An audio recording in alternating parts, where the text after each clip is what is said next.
Good morning students, welcome back to Hindi class. Take out here in the book page number 83. आपकी book निकालिए page number 83. पाठ 12 बूंद. एक बूंद में क्या से क्या हो जाता है उस हिसाब से इस कविता में बताया है. इसमें क्या बताया है कि बूंद के माध्यम से बच्चों को अपनी मंजिल तक, लक्ष्य तक पहुंचने की प्रेरणा दी है कि बिना झिझक के अपने कदम आगे बढ़ाना चाहिए और हमें अपनी मंजिल की ओर बढ़ना चाहिए और जो भी सामने चुनौतियाँ आती हैं उनका डटकर मुकाबला करना चाहिए और अपने लक्ष्य को हासिल करना चाहिए. चलिए शुरू करते हैं. पाठ 12 एक बूंद कविता. प्रस्तुत कविता में कवि ने बूंद के माध्यम से बच्चों को मंजिल या लक्ष्य पर पहुंचने के लिए बेझिझक निरंतर कदम बढ़ाने की प्रेरणा दी है. उन्हें यह बताने का भरसक प्रयास किया है कि चुनौतियों का हमें डटकर सामना करना चाहिए. मतलब क्या है, जैसे बूंद अपना क्या सोच के चली थी और क्या बन गई थी, ऐसे हमें भी अपनी चुनौतियों को स्वीकार करना चाहिए और अपने लक्ष्य को हासिल करना चाहिए. जो निकलकर बादल की गोद से थी, अब एक बूंद कुछ आगे बढ़ी. एक बूंद थी जो बादलों के अंदर छिपी हुई थी, अब वो थोड़ा बादल से बाहर निकल के आगे बढ़ रही थी. सोचने फिर यही जी में लगी, हाय क्यों घर छोड़कर मैं यूँ बढ़ी. वो अपने मन में यह सोच रही थी कि मैं अपना घर मतलब बादल को छोड़कर क्यों बाहर निकली और क्यों आगे बढ़ गई, क्यों बढ़ी. देव मेरे भाग्य में क्या है बदा, मैं बचूंगी या मिलूंगी धूल में.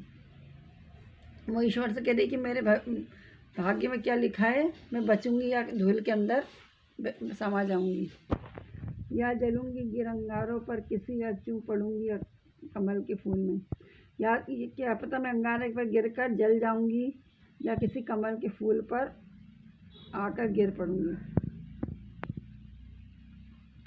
बह गई उस काल एक ऐसी हवा व समुंदर और आई अनमनी. जब वो बादल से बूंद गिर रही थी तो सोच रही थी, इतने में एक बहुत तेज हवा चली और उसको कहाँ पे ले आई, वो समुंदर की तरफ. एक सुंदर सीप का मुंह था खुला, वह उसी में जा गिरी मोती बनी. आपने समुद्र में देखा होगा छोटे छोटे शंख होते हैं, छोटे छोटे. तो शंख का जो गोल गोल रहता है वो ना होते, वो पूरा एक ढक्कन जैसा रहता है, उसको बोलते हैं सीप.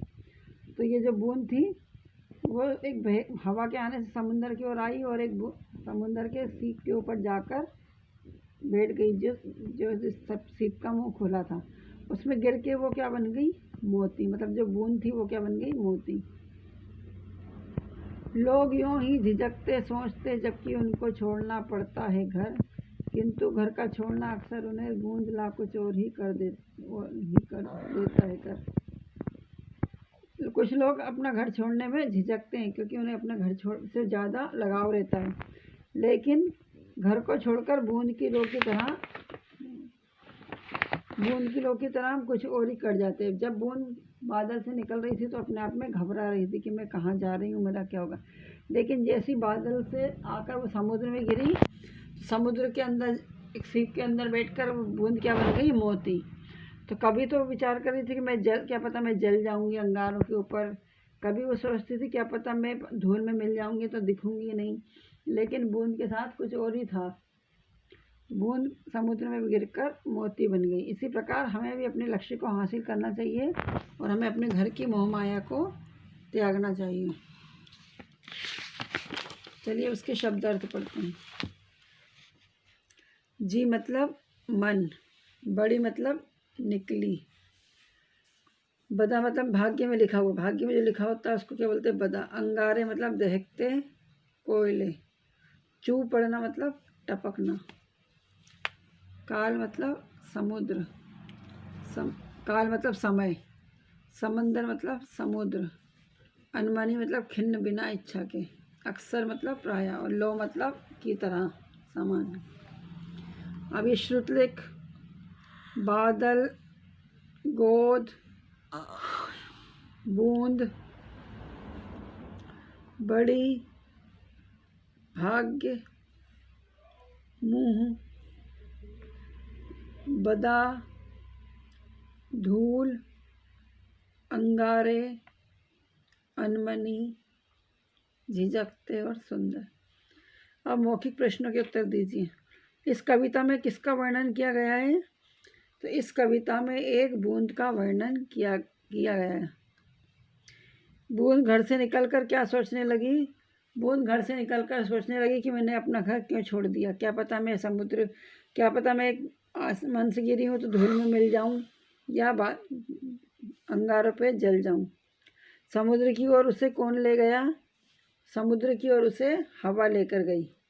इस कहानी के कवि कौन है? तो इस कहानी के कवि है अयोध्या सिंह उपाध्याय हरिऔध। अयोध्या सिंह उपाध्याय हरिऔध।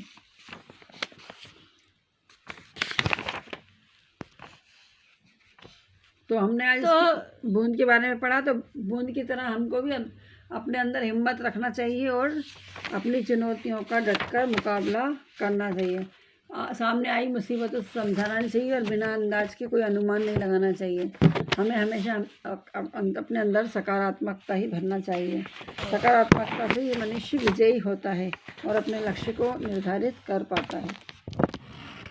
इस कविता को आप एक बार फिर से पढ़िएगा। Thank you. Have a good day.